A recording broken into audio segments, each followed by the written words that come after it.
And I'm hoping that we're live now on Facebook. I do apologise, everybody, for a few technical issues that we just had. I just had a slight little heart attack. Louise, is that Coke or is that wine, honey? It's Pinot Grigio. Oh, very good. Cheers. Happy Publication Day. For those of you who don't know me, my name is Kim. I'm the Publicity and Social Media Manager for Bookouture. We're joined this evening by the lovely Louise Jensen. Louise Jensen is #1 best-selling author of psychological thrillers. Her debut novel, The Sister, was published by Bookouture in July 2016. It reached #1 in the UK, where it stayed for over 5 weeks, and it also hit #1 on the Canadian Amazon chart. It was #1 in Apple's iBooks and is listed as a USA Today bestseller. The Gift was Louise's second book, and it was published in December, and within a week of release it gave Louise her second #1. In 2016, that was both in the UK, where it stayed for over 5 weeks, and it was also #1 in Canada, and again is a USA Today bestseller. In Amazon's half-year trends report, The Gift was reported as being the 3rd biggest selling ebook in the UK in 2017. And today it is a very happy publication day to Louise for your 3rd novel, which is called The Surrogate, which is absolutely fabulous, I have to say. So congratulations on publication day, Louise. We're joined by some people already this evening, so I'll just have a quick flick through to see who's here. We have Michelle Baker's here saying hi, Louise and Kim. Oh, the boss is in with us. Behave, Louise. We've got to behave. The boss is watching what we're doing this evening, so yeah. I always behave, though, he knows that. Did you just laugh at me behaving? No comment. Thank you. Emma Mitchell's with us this evening. Emma's saying good evening, ladies. Have a book. Quick flick through to see who's here. Jacob Collins is here this evening. Hi, Jacob. Anna Mantle's with us this evening. She's saying, wowzers, they are some amazing stats. Stephanie Cox, we'll just say a few hellos to people and then we'll get cracking. Oh, Jenny Giras is in the house as well. Hi, Jenny. Thanks for joining us this evening. The lovely KL Slater is with us tonight, saying congratulations, Louise, hope you've had a fab day. Stephen Edger's with us. Hello, ladies, and we've got a bit of a wolf whistle there. I'm not sure who that's for, Louise. Jan T saying hi, Louise. Hi. So there's certainly a few people here tonight. So tell me, Louise, how has publication been today for you? It's been brilliant. I love this time because it's quite isolating writing a book. So when you finish that process and you guys get on board, it becomes a real team effort. And then today, when all the readers get on board as well, it's like a real community. It's a really exciting time. So I've had a great time today. Social media. What have you been doing today? Sorry? What have you been doing today? On social media, a lot. The support has been phenomenal. I did nip out to the cinema for a bit of Colin Firth at lunchtime. Nice. And a lot of dessert. So. Fantastic. Claire Sheldon said she's made it, so it looks like she's jumped in by the skin of her teeth. Brilliant. Who else have we got? Becky Bridges we have with us this evening. We have, oh look, who's this lovely man? My husband. Oh, bless you. Thank you so much, Tim. You're so proud of me.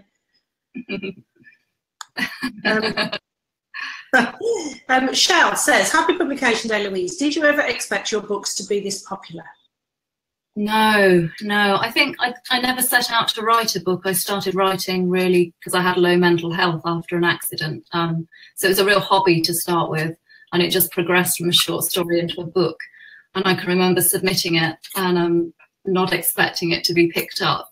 And then when it was, and making a list, and I'd got up to 17 people that I thought would read it, and I thought that was quite good. And I remember sending it over to you guys and Lydia saying, there's 17 people that will buy my book. And she said, well, we'll try and get it to a few more than that. But it's just been phenomenal. It's been overwhelming, really. Very grateful. Fantastic. Jan T says, hi Louise, started the book this afternoon even before I start my holidays. I read your newsletter and saw that this was not the original story you planned. What important? No, I started another story that I sent over to you to see whether this would be my book 3. And while I was waiting for feedback, I read a magazine in the Doctors, and it had this story about surrogacy. And it all worked out really well, and everybody was really happy. But I started to think, what if it hadn't worked out well? And what if the surrogate was actually a friend with a grudge, and they had all this secret past? And I started making notes, not intending to write it, but Kat and Lisa, I mean, you've read the book, they're such strong characters, and they wouldn't leave me alone. I just couldn't stop thinking about them, and it was, you know, I had to write that. I couldn't have focused on anything else. But yeah, they've been amazing to write. How do you do research for your books, Louise? Do you spend a lot of time immersing yourself in research? Yeah, I do. I love the research side of it, and it depends what you're writing. I think with The Gift of Cellular Memory and Organ Transplant, that took months and months of research. But I go on WordPress blogs. I go on for this one, I went on a surrogacy board, and lots of people were willing to talk to me and offer their opinion on what their experience was. I talk to doctors because I'm in and out of hospital so much. I've got great contacts at the hospital, so they're always willing to help. And yeah, I think when I first started researching for the sister, and I can remember contacting the fire department and fully expecting them to say, well, have you been published? Are you a real author? And not want to help. But actually people are always so willing to help. They're always so interested. So yeah, it's the fun bit for me, researching. Fantastic. Well, I think you've proved that you are a real author now, my dear. Yes, tonight. 3 books in. Well, I think you might know this young man as well. Saying congratulations, Mum. Again, hope you're as proud as we are. Oh, that's lovely. Make me cry. Oh, lovely. Awesome. Cheryl's saying thank you for answering her question. We have Mary Thomas in from Ontario this evening, so we have a few people from around the world tonight, which is lovely. Emma Mitchell says, I know you have a few rituals while you're writing, new candle, being on tap. Is there something to do whilst writing your books that you wished you did do? Oh, maybe the environment. I'd love to go away and write by the sea. I keep seeing your backdrop, and it's that would be my ideal writing place, I think, to go somewhere a little bit quieter. It's quite a busy house here, and actually it's the dog and the cat that are more problems than the children. So yeah, going somewhere a bit quieter would be nice. But yeah, I have my little rituals that have kind of grown with time, and they become a bit like superstitions, I think. I always have to have the same scented candle lit, and the same. I'm quite boring with my snacks. I eat a lot of cheese when I write, and I eat a lot of chocolate biscuits when I edit. Have you ever been on a writing retreat or anything like that, Louise? I've been on a couple, yeah, but nowhere kind of really beautiful and peaceful. So it's an aim. Okay. How different of the 3 books that you've written? How different have the experiences between the first book, second book, and the third book been? Well, the first book was completely different because it was just for fun, and I didn't, even look at getting published, and there's no time scale, and you kind of go along at your own pace. And I never once thought about genre or kind of what sort of book it was. It was just Grace and Charlie's story. So The Gift was a different process because I had a deadline, and the sister was doing really, really well. And I fell a bit into the trap that I think perhaps a lot of new authors do with their second book, of reading all the reviews. And reviews are great, and I'm so grateful for them, and you can learn a lot from them. But I started wanting to please every single reviewer. So the reviewer that said they liked the pacey stuff, I was upping the pace. And then I'd read another review that said I like the character build, so I'd try and slow it down. And I was writing to try and please the world, and you can't. And with this book, it purely felt like Kat and Lisa's story. It was a real joy to write again. I think I found my confidence with this book, and I've written the story that I would love to read. I love to read it, I have to tell you. I think you know that, though. Yeah.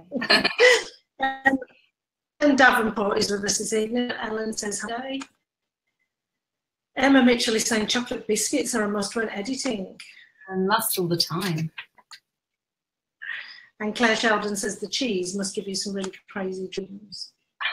I had a really crazy dream the other night, actually, and I wrote it down when I woke up, and I thought if I ever wanted to write a really dark book, that dream would definitely be the opening. So, yeah, it helps. Fantastic.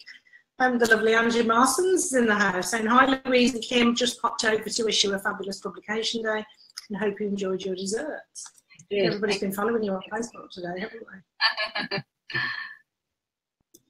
they? You are appearing in the Althorpe Literary Festival this year. I am, yes. Tell us a little bit about that and what that means to you. It means a lot to me. Althorpe is right where I grew up.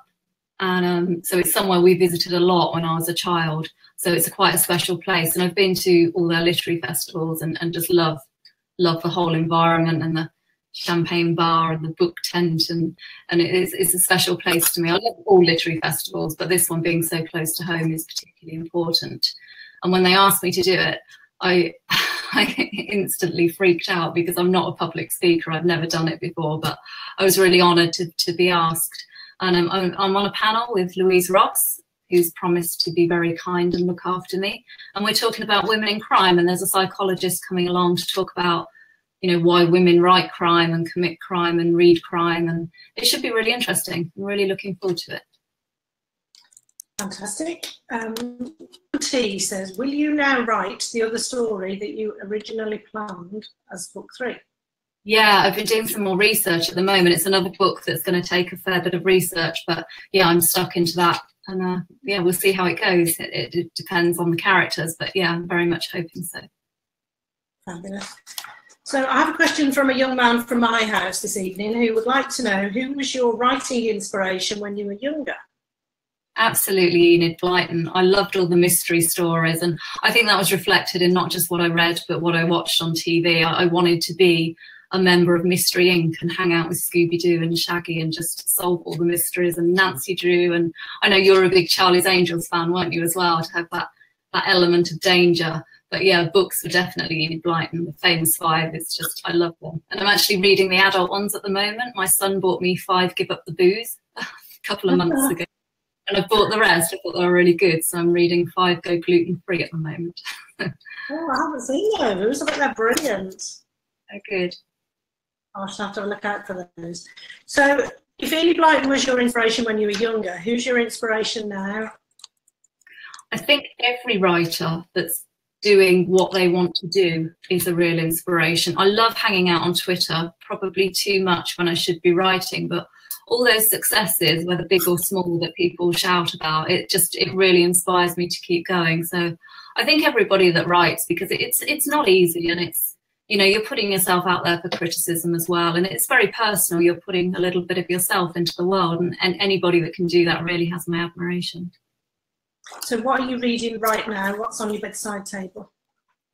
At the moment, I'm reading 2 books. I'm reading The 5 Go Gluten Free for a bit of light-hearted, and I'm reading Blood Sisters by Jane Corey. We're on a panel with Sue Fortin and Isabel Ashdown soon. We're doing a sister lit panel at Hillingdon Library in a couple of weeks. So I'm reading Blood Sister at the moment, and then I'm going to read Sister, Sister and Little Sister after that. So it's a real sister month. Are you getting around a bit then at the moment, Louise?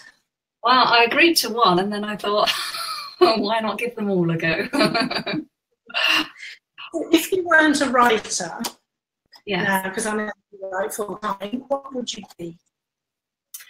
Well, I was teaching meditation before this, mindfulness within mental health, because mindfulness really helped me when I lost a lot of my mobility, and it's something I'm really passionate about. And I was quite happy doing that. And one day I hope to find a balance where I can kind of teach a few classes a week and still write. So I think I'd be teaching mindfulness. My dream job when I... Sorry? Do you miss doing that, Louise? I do miss it, because it really helps people. I know the impact it can have. And I think when you are depressed or you have a change in health circumstances, there can be very limited help out there emotionally. It can be a lot of medication, or, you know, you're on the list for months and months for counselling. So to be able to offer it free through different charities is something that's really important. So yeah, I do miss it. Emma Mitchell says, if you could invite 5 fictional characters to afternoon tea, who would you ask? Oh, give me an easy question. Could I pick 5? But they've got to be fictional, else I'd say, please invite me for afternoon tea, because I do like a bit of afternoon tea. I'd have Jo March, definitely, from Little Women. I love Little Women. It's my favourite book. I'd probably have Timmy from The Famous Five if I could have a dog. Who else would I have? Well, that's really difficult. I'm going to give that some thought as we go along, I think. I'll come back to that. I'd have Grace and Charlie from The Sister. I can pick my own characters. We'll come back to that one then. Becky, now I know the answer to this one, but Becky would like to know, do you do anything to help aspiring authors? Yeah, it's really important, I think, to help aspiring authors. And when I was, starting out and all I wanted to do really was to develop an idea I'd had and write a short story. And I applied to the Women's Mentoring Project. And I had a mentor who was Louise Walters for the first few weeks of writing. And I learned quite a lot about structure and how to make things flow properly. So I volunteer now and give free mentoring to female authors through the project. But also I get loads of emails all the time, but I'm always happy to read stuff and comment. And yeah, I think it's important. I think you should support other writers, and particularly women should support other women. So yes, very important. So if people want to find out more about that project, where should they go, Louise? It's the Women Mentoring. So Womentoring project.co.uk, and then there's a Twitter page as well. Fabulous. My son suggested 2 people to come along to your afternoon tea. Look, Darling and Grace. I don't think I'd dare invite Kat and Lisa from The Surrogate. There would be trouble. That's probably a good idea. What is your work schedule like when you're writing, or what's your your writing day like? Yeah, my youngest son goes to school. He starts quite early. He starts at 8, so drop him off at school. Then I come back, generally faff around for a little while on Twitter and check in at emails and that sort of thing. But then, yeah, if I'm writing a first draft, I get stuck into it because in the morning I'm quite creative and I can focus. My focus isn't great because my energy levels can get quite low because I have chronic pain. So up until sort of 12, 1 o'clock, it's purely writing. And then in the afternoon, I tend to just blog or do interviews or try and think of different ways to market, or, go and visit local book clubs and that kind of thing. So it's a kind of 9 to 5 day, it is a job, and it is regular hours. And I know that you're part of a women's institute. How has that helped along the way? How has being part of an organisation like that and being a support to you? I think it's quite a unique organisation, the WI, because we have, in the group I'm in, we have such a range of age group. We have, from an 18-year-old to, I think the eldest member is about 88. And they're all really supportive, and everybody brings something different to the group as well in terms of life experience. So, particularly when I was writing The Gift before that was coming out, it was quite a stressful time. And there's always some wise words coming from somewhere, and they're such a supportive group. They're always happy to come along and cheer me on, so it's lovely. Fantastic. And John Legali is with us tonight. My pronunciation of people's names might leave a little bit to be desired this evening. And Becky Bridges, I think she means that Mittens should come along to the afternoon tea. Yes, don't eat him though. When did you first realise that you wanted to be an author, Louise? When I was really young. I learnt to read at quite a young age and just loved reading. And at my primary school, you could take a book out of the library a week, but because I just devoured them overnight, they let me take out as many books as I wanted to, and I kind of knew at that age I wanted to write. And then going forward through the schools, primary was very, very supportive. My English teacher was fabulous. And middle school as well, they were quite good. But at my upper school, they were kind of, it's not a career, just put it out your mind really and go and do something that women should do, like go and be a secretary. So there wasn't that encouragement there, and I kind of let go of that dream for a long time, not believing it was achievable. I suppose not believing in myself. Waited a long time. Have you ever got writer's block?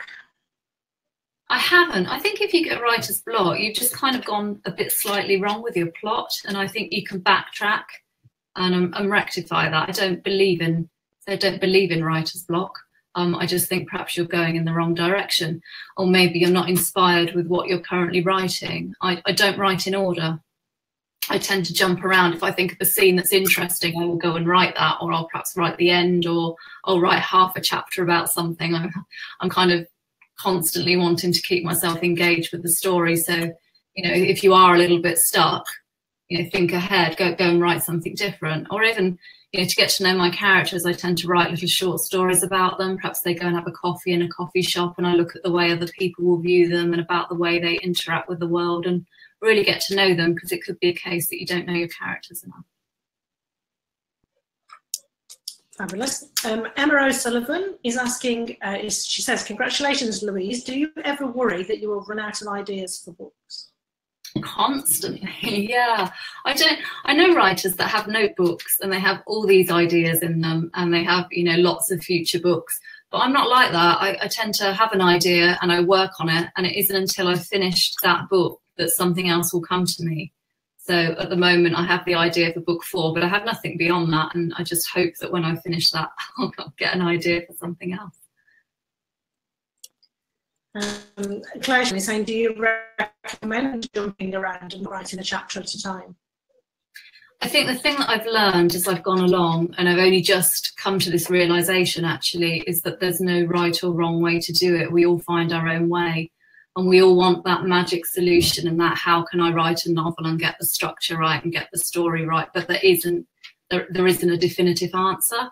You know, I came along to your writers and bloggers event on Saturday, and I was talking to other writers, and one writer said she actually plots everything out and has percentages. So at 33.5% something needs to happen, and 75%, and she sticks to that structure, and that works for her.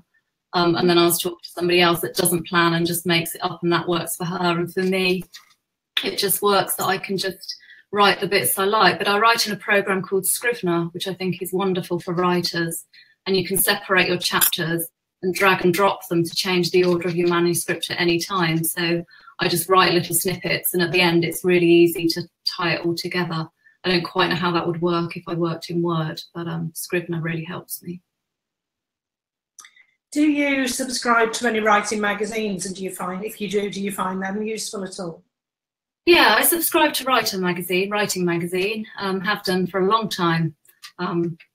Yeah, I do. There is some useful bits in there, and great competitions. I think that's a great way to kind of develop your writing, is just submit to places and get your confidence up. Tell us a little bit about your, you do your fiction.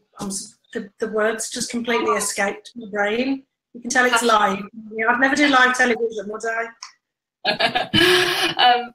Yeah, it's called Friday Fictioneers, and it's a flash fiction challenge each week on WordPress.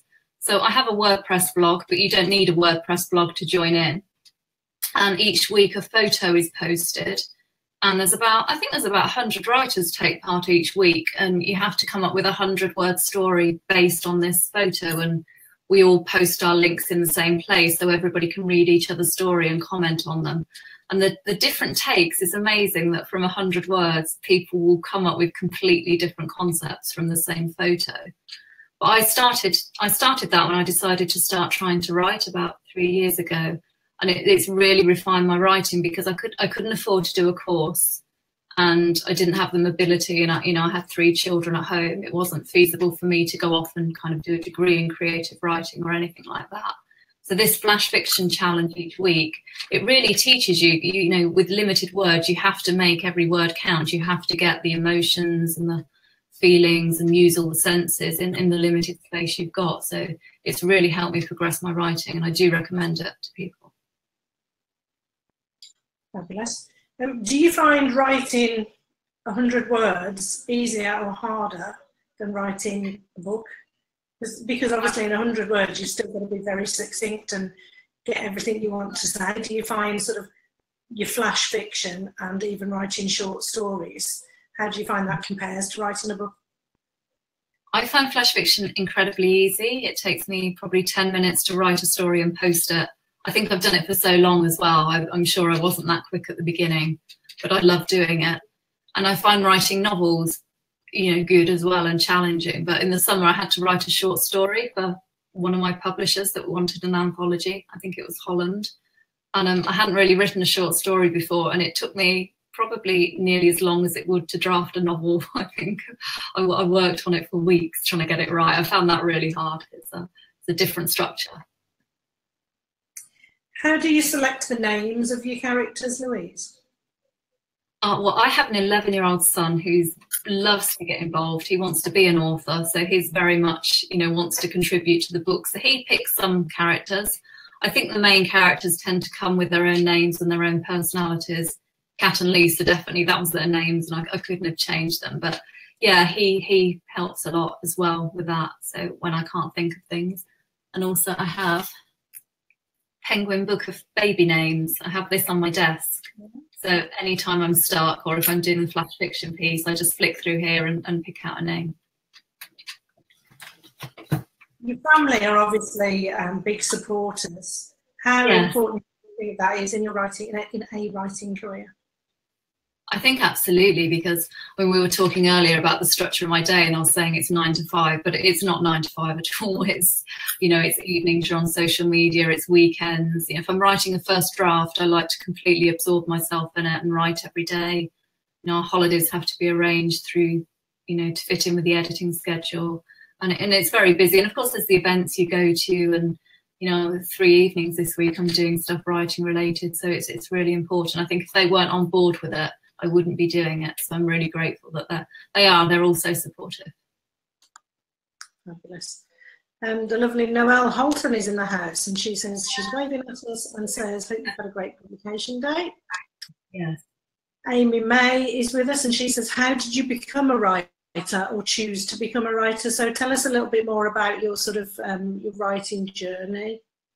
Okay, well, I used to write when I was young and wanted to be a writer, but didn't think that was a viable career, or was told that wasn't a viable career. And that was it for years, really. I had a series of normal jobs, and, that was fine. Always read, constantly read. Never really thought. I thought writers were kind of, I don't know what I thought they were. I thought they all lived on clouds or something, that they were like these really magical people, that normal people couldn't be one. I had an accident a few years ago, and I lost a great deal of my mobility and had chronic pain and became very depressed and really couldn't get myself out of the depression. And the doctor said to me, you need a hobby. But I couldn't do one because I couldn't walk around, I couldn't horse ride anymore. There were so much things I couldn't do. And in the end, it was learning mindfulness that actually gave me back a little bit of day-to-day life that I could enjoy. So I started writing non-fiction books, not non-fiction books, non-fiction articles for different websites and magazines. And I decided to write a book about chronic pain. And I went to a local writers group who were doing a talk on self-publishing. And they said, when I got there, they said, oh, we do this exercise before the talk, and here's 3 words in 10 minutes, and write something, and then you have to read it out. And I completely panicked, but I wrote what is essentially chapter 1 of The Sister. And when I got home, I couldn't stop thinking about it. And I was used to waking up in the night regularly through pain, but I was actually waking up thinking, what's happened to Charlie, and what did her last words mean, and what's in the memory box? And for days, I just couldn't stop thinking about it. And then I thought, I'm going to try to write, to make this into a bit of a short story. And I found that when I was writing, I lost that self-pity that I'd been feeling quite a lot. And I didn't think about myself at all. And to completely immerse yourself in a new world, it was just a real privilege. So I just stayed writing. It got longer and longer. And I didn't tell anybody I was doing it. And it wasn't until I'd finished, realised it was 90,000 words, and read it back and said to my husband, I've written a book and I think it's quite good. And he kind of went, oh, yeah, of course it is. And I said, no, I do think it is. And I think I'm going to try and submit it. And that was when I first thought about being a writer. It wasn't when I actually wrote it, if that makes sense. So you submitted it to lots of different places? I submitted it to 2 agents initially. It was just before Christmas. I submitted it to the 2 agents I wanted. And they both requested the full manuscript. That was lovely. And they both had nice things to say, and one of them decided that she would take me on, which was great. And she wanted some rewrites doing, which I did over the Christmas. And I went back to her in the January, and she'd done some thinking over Christmas, and she'd handed a notice in and decided to move abroad. So I lost the agent, and I submitted to a few more. I really researched carefully where I was sending it to. submitted to a few more, and then I went out for a writer's lunch one day and met Kerry Fisher, who's obviously one of your authors. And she said to me, oh, you want to submit to Bookouture? They're amazing, and you know, they're really good publishers. And when I got home, I'd actually got an email from Kirsty Greenwood, who said, I'm going to be one of the editors at Bookouture. Have you heard of us? Love your blog. Can we read your manuscript? And it just kind of all came together. But I feel it was just really meant to be. I got the offer actually from you on what was a very special date to me. So that was that was nice. But I did, you know, I emailed Angela Marsons and Catherine Croft and people that I really admired that were with you and kind of said, you know, are you happy? And they just had such glowing things to say to you. It was just lovely. So there was no question that, you know, I wanted you to publish me. So when you got your first edit back, how did you feel?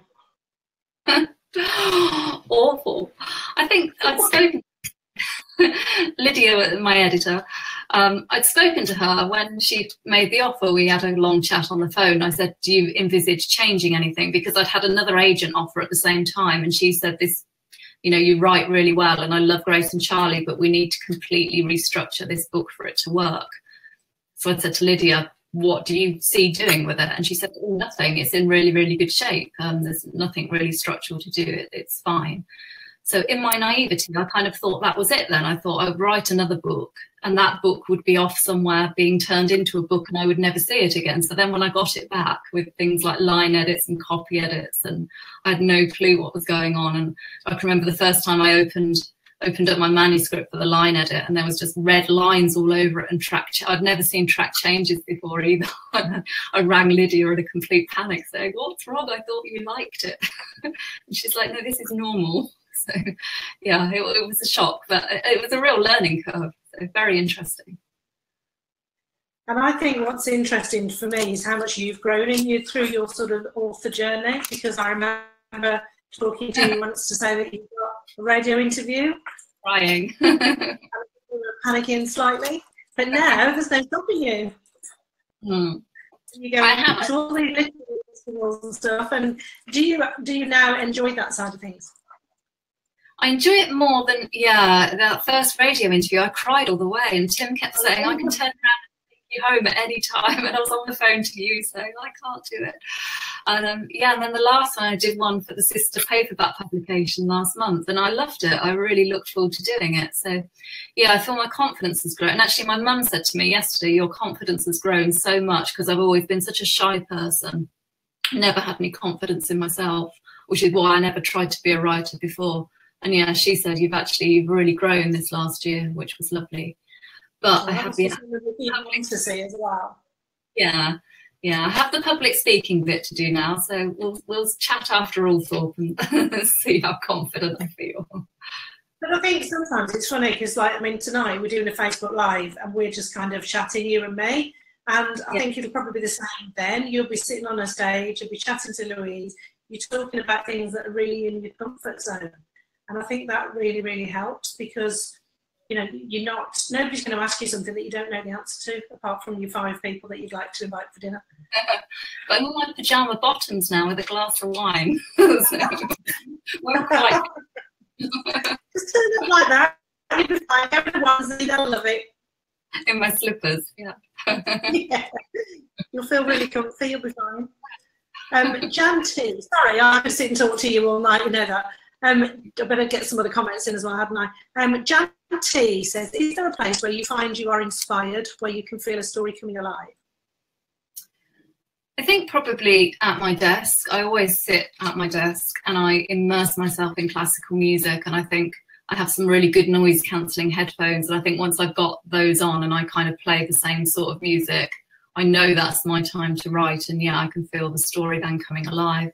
I think I'd love to be one of these writers that takes a laptop to a coffee shop, but I don't think I'd be able to concentrate. So yeah, in my own space, I kind of feel quite cut off from the world, and that's nice. Emma says, I adore your flash fiction stories and so much power and emotion in such a short space. She says they're wonderful. Oh, thank you. Judy Kingston says, hello, Louise. Are you given any guidance on the length of your stories? Have you ever had to edit some out due to being too long, or equally had to pad it out as they've ended up too short?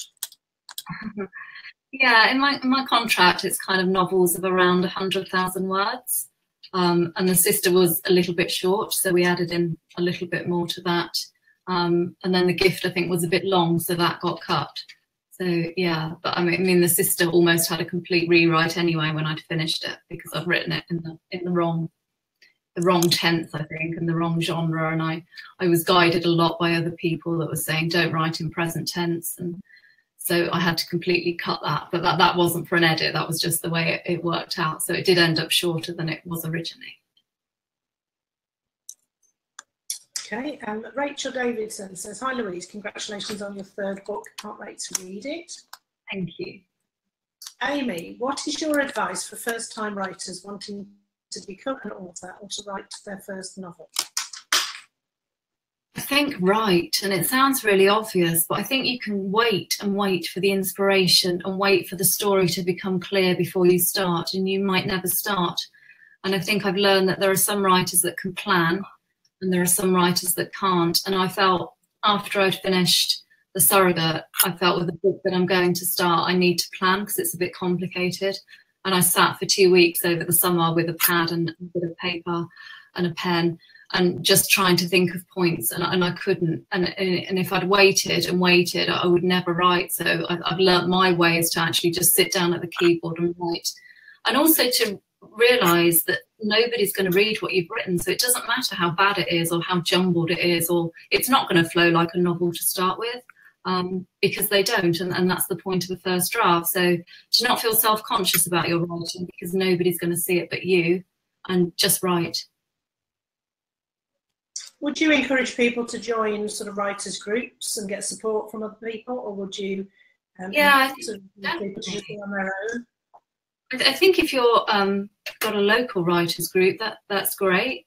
I think there can be a great support. There's lots on Facebook, actually. There's the Fiction Cafe, they do their own writers group, and they're a lovely supportive bunch. So yeah, definitely, because it can feel quite isolating, and it's nice to bounce ideas around with somebody else.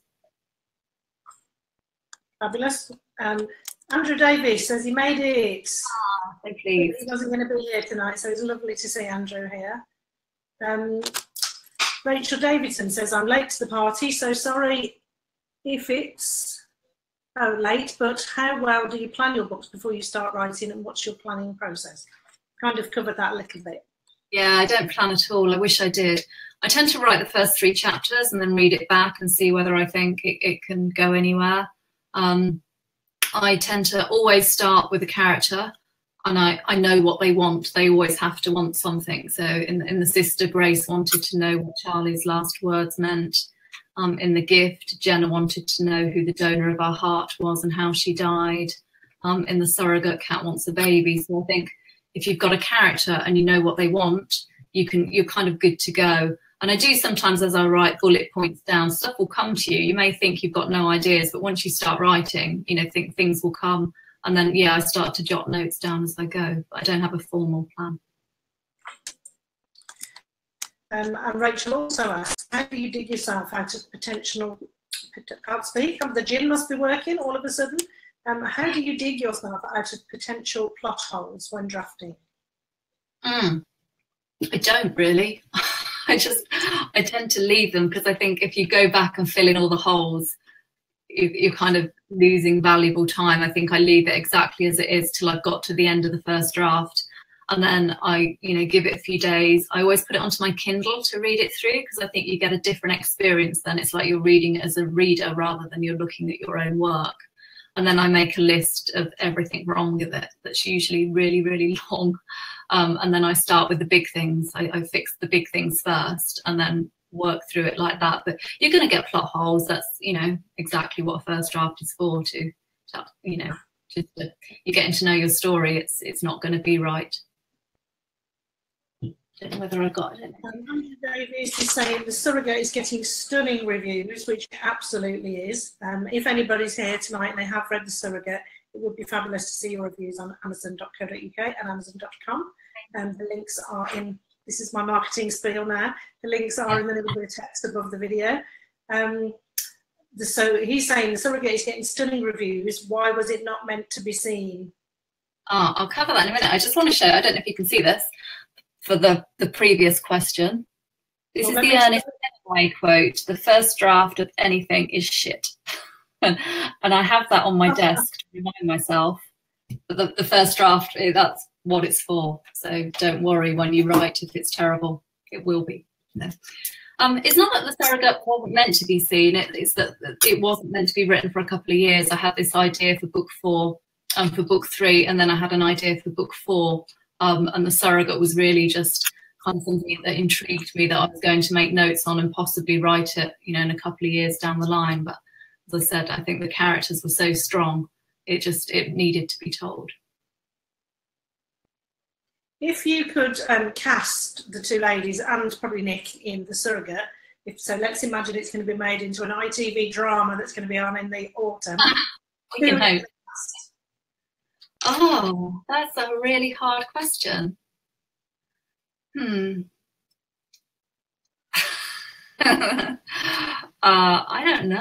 don't know. Everybody that's springing to mind is American, but I want to keep it British. Do you have people in your mind when you're writing, or do you just have a picture of what your character's going to look like? I don't even describe my characters generally, because I think when you're writing a book or when you're reading a book, you really form your own opinions and you form the attachment to the characters and you visualize what you think they look like. And I find it can be quite jarring if you start reading a book and you form that image, and then say halfway through you discover that they wear glasses or they have bright red hair, or, you know, something like that can jar you out of the story. So I actually don't really describe my characters. I let people come to their own conclusions about what they look like. I think it's really interesting because, like, when we go to book club, and so we don't particularly choose the book of the week because that's not the way that our book club works. But if we do end up reading the same books, we all kind of have different, you always have a different picture of what the character's going to look like. So if you read a book, you know, it would look, the character would look completely different to you as it would to me. And I think that's what the lovely part of reading books is, rather than when you're watching a film, because when you're watching a film, you know what the character looks like. Absolutely. I think in The Sister, Grace did have red hair. That was referred to quite a bit at the beginning. But yeah, other than that, I don't use descriptions. So before you became published, this is from Anne, did you read any how-to writing books to help with aspects of the writing? And if you did, would you recommend any? I didn't. I've got a bookshelf behind me full of them, because after I wrote The Sister, when I got my book deal, I suddenly panicked and thought, I don't know how to structure anything. I don't know the technical side of writing. And I've got all these books that I haven't had time to read at the moment. I do read a lot of blogs though. I like the blogs because I think they're broken down into bite-sized chunks. And, you know, if you Google something that you want to know, I find blogs really helpful. I'm posting one next week about how to submit, and I'm posting my submission letter for The Sister so people can see, and, you know, little tips like that I find helpful. But I'm sure there are loads of books out there. I just don't know of any off the top of my head. Louise, oh no, sorry, you're Louise, aren't you? Sarah Fay says, Louise Jensen, you are one of my favourite authors.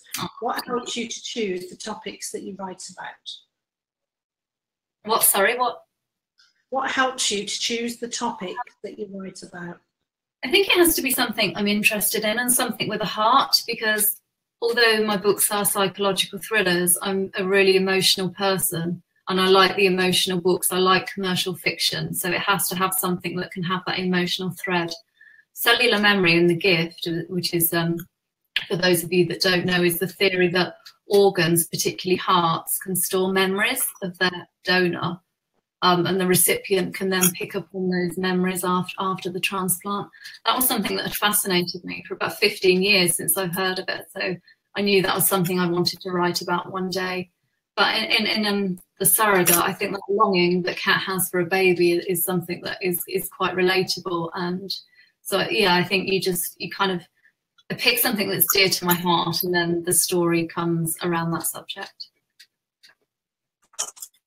Jude Kingston is asking, does it vary at which point you choose the title? I'm now halfway through The Surrogate and loving it, and I feel it couldn't have been called anything else. But with your first two, how hard was it to decide? Ah, well, I didn't pick the titles for my first two. I did. The sister was called Buried Memories when I submitted it, and the gift was called Secondhand Secrets. But obviously that's where you guys come in as publishers, that, you know, you're great at the marketing and knowing what will sell and what will look good on a cover and what the current trend is. So I think quite often authors don't get to choose their own titles. But I mean, thankfully, I've loved my titles and loved my covers. I think they're brilliant. Very happy. Covers are amazing. I always remember the first time we saw the cover for the sister. And normally, covers is really exciting for me. It's a really huge part of my job is when the editor puts potential covers in the column.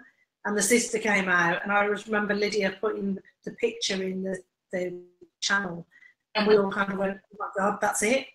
And that was literally it. That was the cover, and it was so eye-catching and amazing. We went to Tesco's earlier on, and it's sat there on the shelf in Tesco's, and it's so stunning. The cover is of that one, just beautiful. Yeah. I cried. Well, that'd be no surprise actually to you. I cried when I saw it. Yeah, it is stunning. And to actually see your name on a book cover for the very first time, it's such an odd feeling, but yeah, very good. Patricia Gibney is joining us this evening. She says she totally agrees about first drafts. They're always terrible. Dawn Panther says she's very excited to read the Surrogate in time for a holiday, which is fabulous. Thank you.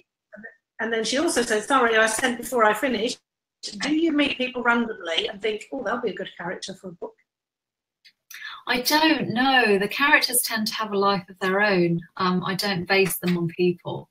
That said, there's a bit in The Surrogate, and I did tell my friend this when I wrote it.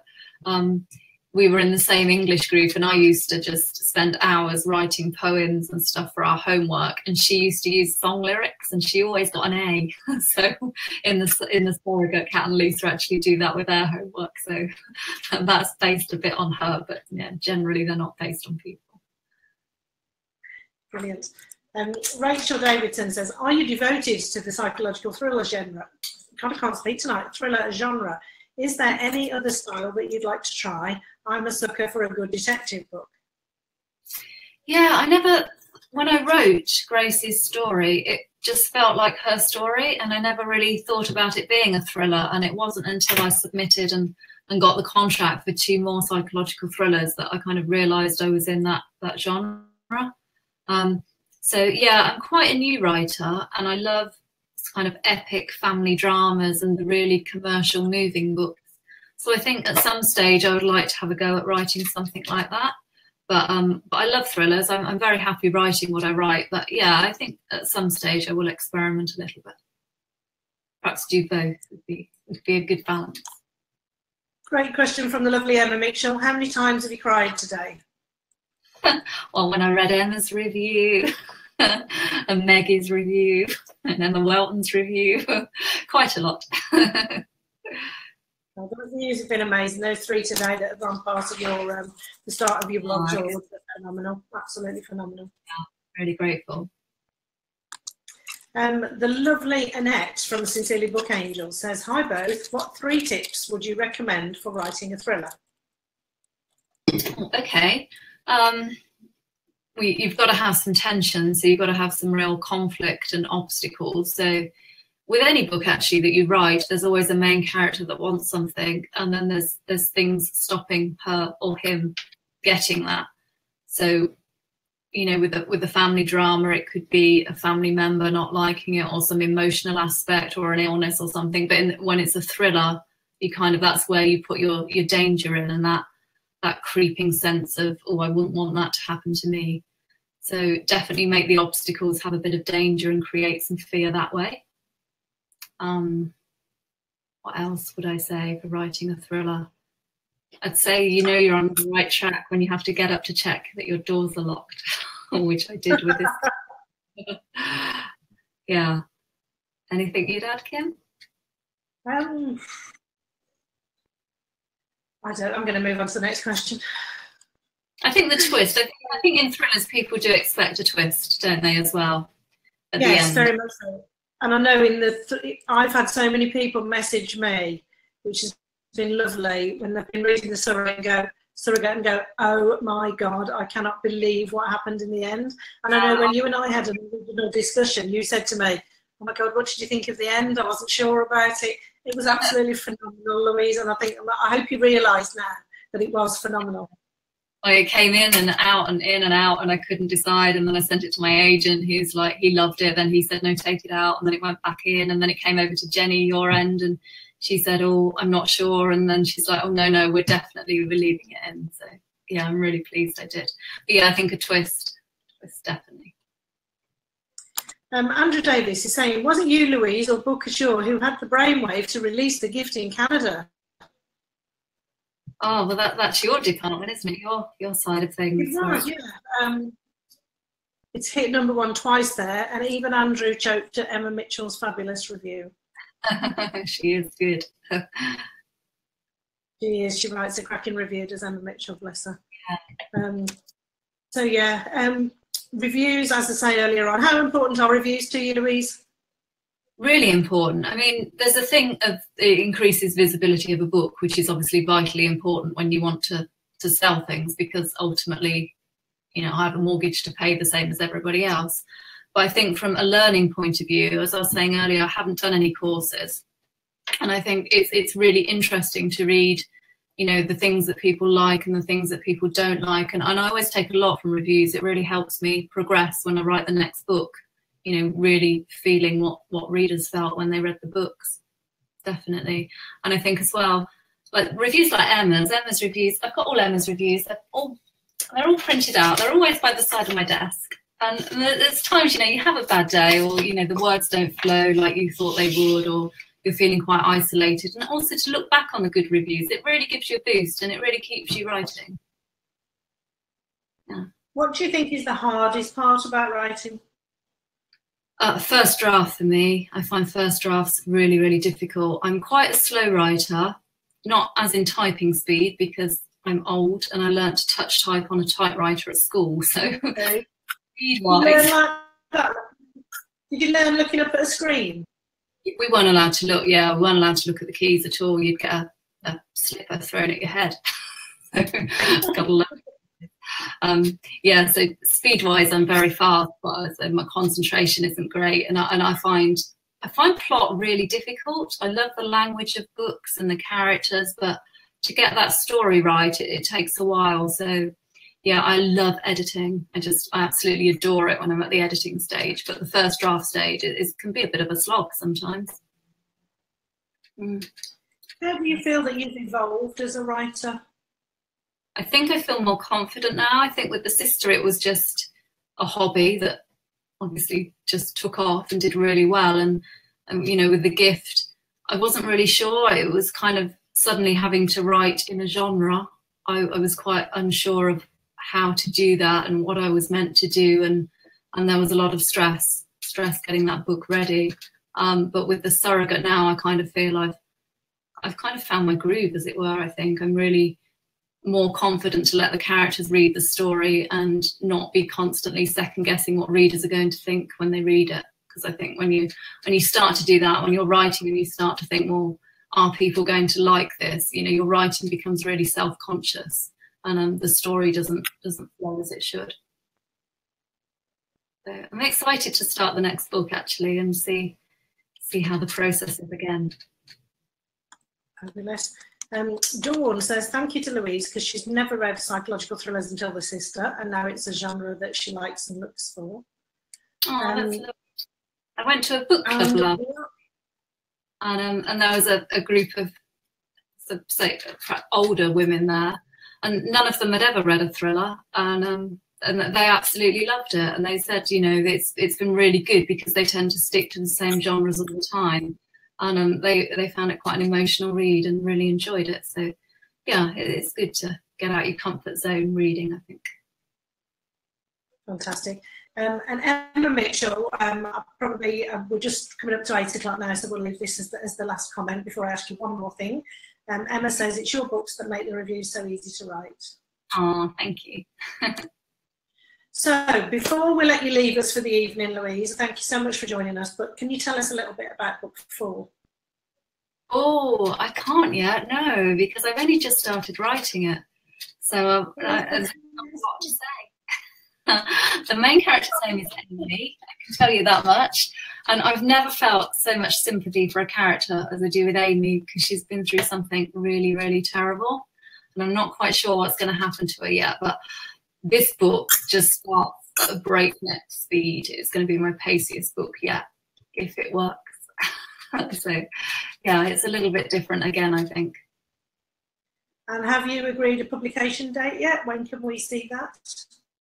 Officially, it's next autumn, but if I can get it ready for the summer, it will be coming out a little bit earlier. I think as well with book 4, it's going to be the first time I've written a story from beginning to end, because I didn't think about structure writing the first books, and I've gone from past to present and third person to first person and used all these structures that were quite complicated, but I've never written a story kind of just as it happens. So that's what I'm aiming to do with book 4, but I think it's going to be harder than I think it will to, because I like that when you're writing and you can get a bit fatigued, you just jump to a different timeline or a different narrative. So yeah, I'm interested to see it. It'll be a new challenge for me. Do I need to expect some distressed phone calls, Louise? Absolutely, yeah. Lovely. Absolutely love it. Well, Louise, we're just coming up to after 8 o'clock. I'm going to let you go and enjoy the evening now with your family. Thank you so much for coming on Facebook Live with me tonight. I've really enjoyed it, and I could sit and talk to you all night, but I am going to let you go. Thank you to everybody that's joined us this evening as well. It's really nice of you to take time and come along and ask Louise your questions. Hope you're enjoying these Facebook Lives. We're getting lots of thank yous coming through at the moment. So, Louise, is there anything you want to say before we finish off? Yeah, I just thank you to everybody for today, because there's been so much support and people reviewing and recommending, and it really means a lot to me. It's just like a little community. I feel so privileged to be part of the book world, because people that love the stories, they've just turned out to be the nicest people I could ever have met. So thank you, everybody. Oh, that's lovely. So good night, everybody, and hopefully we'll see you all soon. Thank you very much for joining us. Good night. Bye.